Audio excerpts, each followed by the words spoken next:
პირველი ლედი ბავშვთა პირველი ჰოსპისის გახსნას დაესწრო.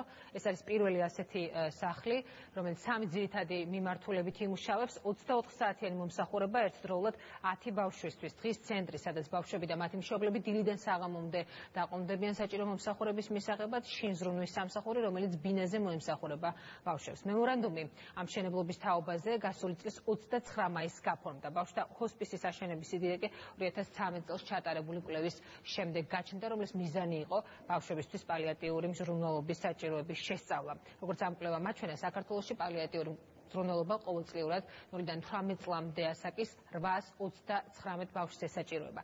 თეონა მჭედლიძის სიუჟეტი ვნახოთ. ციცინათელების ქვეყანა რამდენიმე დღეში პირველ მცხოვრებლებს მიიღებს. ბავშვთა ჰოსპისი საქართველოში პირველი დაწესებულებაა, სადაც მძიმე სენით დაავადებულ პატარებს პალიატიურ მზრუნველობას გაუწევენ. ცენტრის მთავარი მიზანი მომავალი მობინადრეებისთვის ოჯახური გარემოს შექმნა და შესაბამისი სამედიცინო დახმარების გაწევაა. პროექტის განხორციელებაში კერძო კომპანიებსა და მოქალაქეებთან ერთად პირველი ლედიც იყო ჩართული.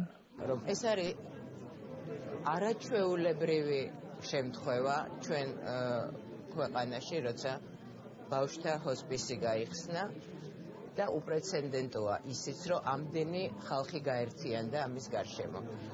ბიზნეს სექტორი იქნება, სახელმწიფო თუ თითოეული ადამიანი, აბსოლუტურად ყველამ მიიღო მონაწილეობა. ციცინათელების ქვეყანაში ადგილი ბავშვთა დღის ცენტრისთვისაც გამოიყო. პროექტის ფარგლებში მოქმედებს შინმოვლის სერვისიც. ციცინათელების ქვეყანა ბენეფიციარებს უსასყიდლოდ მოემსახურება.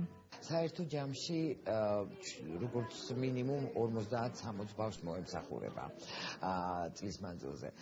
ჰოსპისი უფრო დიდი არც უნდა იყოს, სწორედ იმისთვის, რომ ბავშვებს ჰქონდეთ კომფორტი, სწორედ იმისთვის, რომ ბავშვები თითოეული მათგანი გრძნობდეს საგანგებო ყურადღებას.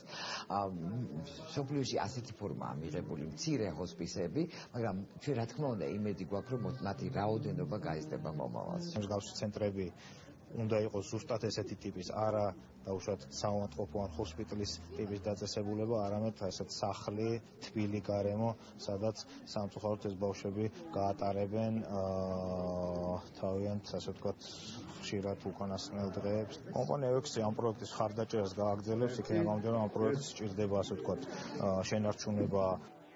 ამ დრომდე თბილისში 2 ჰოსპისი ფუნქციონირებდა, ორივე მხოლოდ ზრდასრული ადამიანებისთვის. დღეიდან კი ციცინათელების ქვეყანაში განსაკუთრებულ გარემოს უკვე ბავშვებისთვის მომსახურე პერსონალთან ერთად სხვადასხვა ზღაპრის პერსონაჟები შექმნიან. სპორტისა და უცხოეთის სიახლეები რეკლამის შემდეგ.